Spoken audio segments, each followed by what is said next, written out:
Mga kabida, isang magandang oras sa lahat at welcome po sa aking channel. Ito po, pag-usapan po natin, ito hong sinabi po mga kabida ni Ombudsman Boying Rimulya na yung pagbasura daw ni Ombudsman o dating Ombudsman Samuel Martires doon sa kaso po ni Senator Joel Villanueva noong 2019. Sikreto daw yon, surprise mga kabida.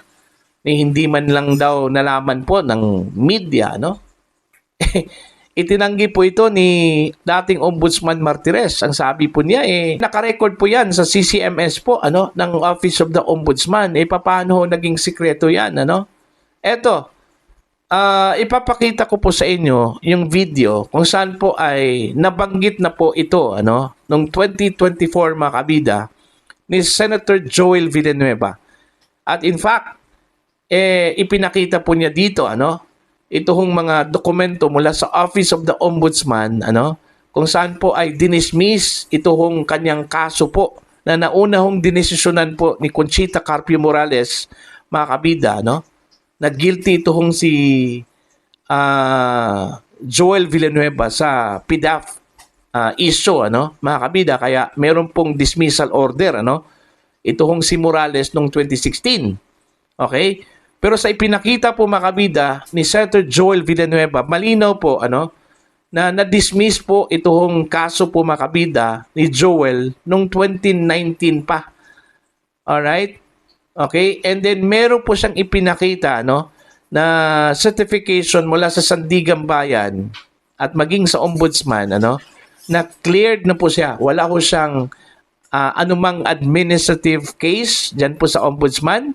At maging pending case po, criminal case dyan po sa Sandigan Bayan po mga kabida, Eto, pakinggan po natin, yung kanya hong privilege speech way back noong Pebrero po mga kabida, noong nakarang taon.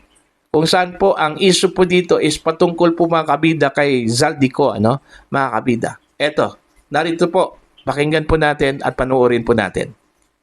Mayroon pong naninira, pilit na ibinabagsak, iniinsulto, at inaalipusta ang mga miyembro ng Senado, maging ang ating pinakamamahal na institusyon.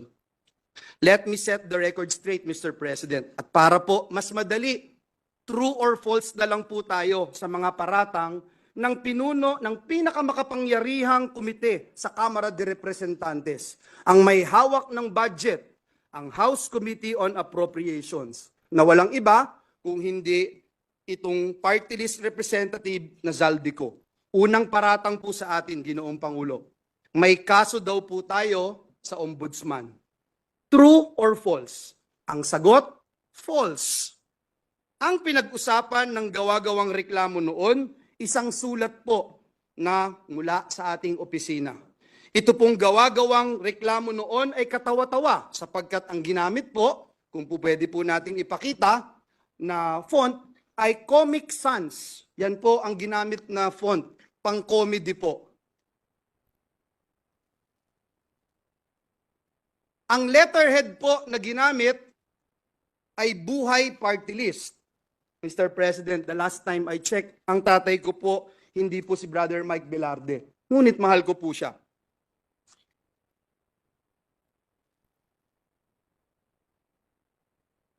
Mismong NBI din po ay nag-certify.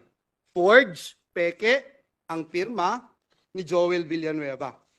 Sana po maipakita natin sa screen yung pong mga binanggit ng representasyon na ito. And we are willing to wait kung hindi pa po ready, Mr. President. Yes, if there are technical difficulties, maybe we can suspend until it... Sapagkat ayaw po natin ng walang resibo at ayaw natin ng walang ebidensya. Session suspended for 1 minute. Comic Sans na ginamit. Ultimo po, si King of Comedy, Dolphy, hindi po ginagamit yung ganyang font. At higit sa lahat, sana po makita natin yung dun sa taas, representative daw po ako ng Buhay Party List, Mr. President. Mr. President, ito po ay katibayan na noong mga panahon na yon, 2016 pa po ito, Mr. President, bago ho ako maluklok bilang senador ng Republika ng Pilipinas. Pine-persecute na po tayo, pinararatangan, Pero tapos na po ang laban. Noon pa po, na-dismiss na po ang ibinasurang lahat ang gawa-gawang reklamo na ito sa atin. Dinismiss na po ito. Pwede ho bang pakita natin yung dinismiss na po?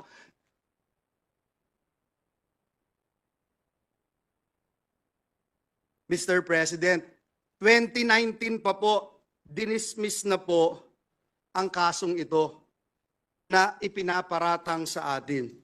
Noong 2016 po, Ginoong Pangulo, ayan po yung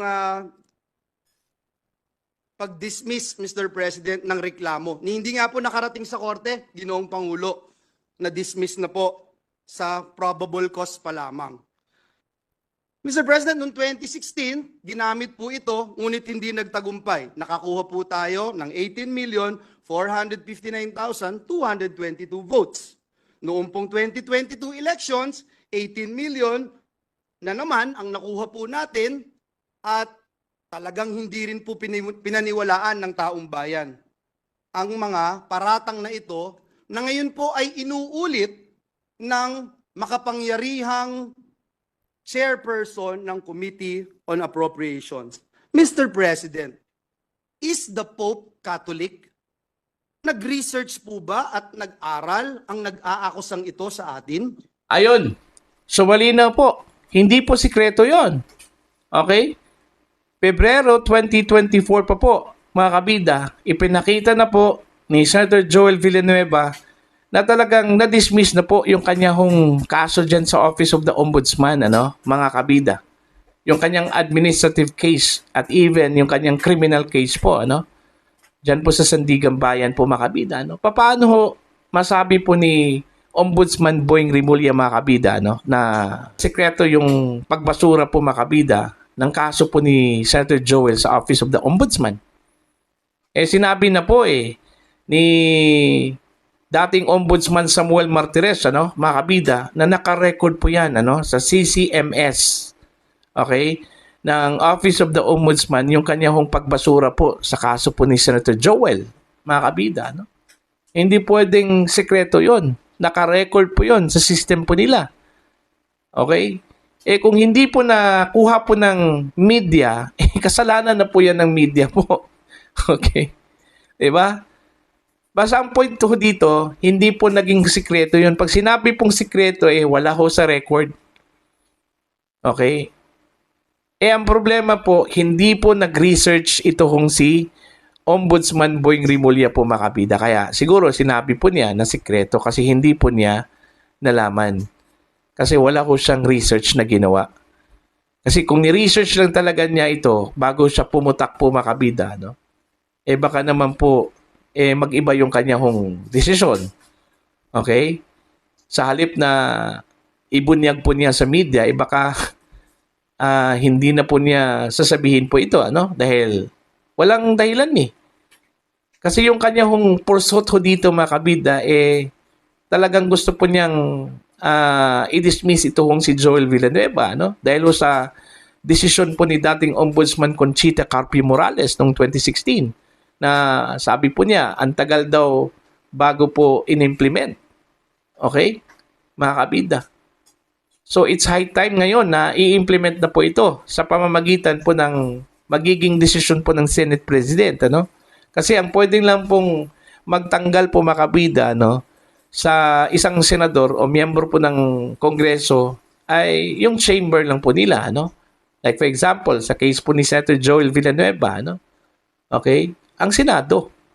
Okay? Sa pamamagitan po ng vote ng majority po ng mga senador, either suspended or dismissal, mga kabida. Nakabatay po yan sa ating saligang batas. Wala hong sino mang magsuspinde, or mag-dismiss po, mga kabida, sa isang senador o miyembro po ng Kongreso, mga kabida.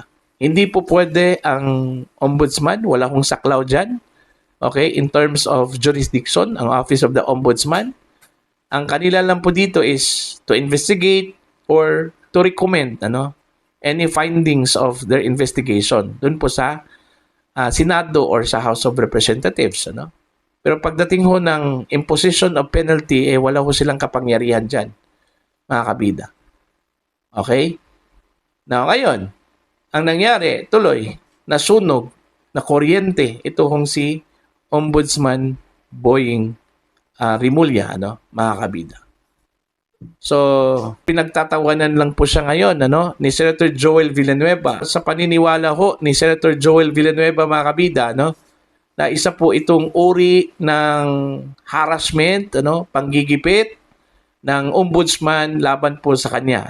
Buti na lang po, nakapag-secure po ito ng mga dokumento, clearance, certificate, mula sa ombudsman at sa Sandigan Bayan, kasi sabi po niya ina-anticipate na raw nila ito, magkakaroon po ng harassment laban sa kanya, At in fact, sinimulan na po ito, doon po sa pagdinig ho ng Senate Blue Ribbon Committee, mga kabida, kung saan po idinawit yung kanyang pangalan po, mga kabida, sa issue po ng corruption sa flood control projects.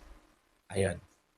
So, yun po. Okay? Lesson learned para ho kay Ombudsman Boying Rimulya. Okay? Pag-aralan muna, mag-research bago ho ilabas po sa media para hindi ho makuryente at hindi po mapahiya, mga kabida. Okay? Para po sa inyo, ano po ang inyong opinion at pananaw ho dito? Please comment down. Sa mga hindi pa po subscriber sa aking channel, please subscribe. Just click the subscribe button. Click the notification bell, click all para updated po kayo, mga kabida, sa aking mga uploads. Maraming salamat po sa inyong lahat.